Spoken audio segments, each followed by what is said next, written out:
കോഴിക്കോട് വടകരയിൽ സ്റ്റുഡിയോയിൽ മോഷണം. Video camera, card reader, headphone എന്നിവ നഷ്ടമായി.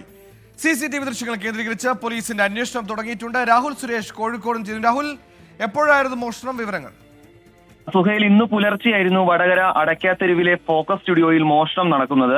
PPE കിറ്റും ഹെൽമറ്റും ധരിച്ച രണ്ടുപേരാണ് ഈ മോഷണം നടത്തിയത്. ഒന്നാം നിലയിൽ പ്രവർത്തിക്കുന്ന സ്ഥാപനത്തിന്റെ 3 വാതിലുകൾ തകർത്ത നിലയിലായിരുന്നു. ഇതോടെയാണ് മോഷണ വിവരം രാവിലെ അറിയുന്നത്. വിലപിടിപ്പുള്ള, അതായത് ലക്ഷങ്ങൾ വിലയുള്ള video camera, car reader, headphone എന്നിവയാണ് നഷ്ടപ്പെട്ടിട്ടുള്ളത്. പൂട്ടുപൊളിച്ച മോഷ്ടാവ് അകത്ത് കയറുകയും മോഷണം നടത്തുകയും ചെയ്യുന്ന CCTV ദൃശ്യങ്ങൾ പുറത്തു വന്നിട്ടുണ്ട്.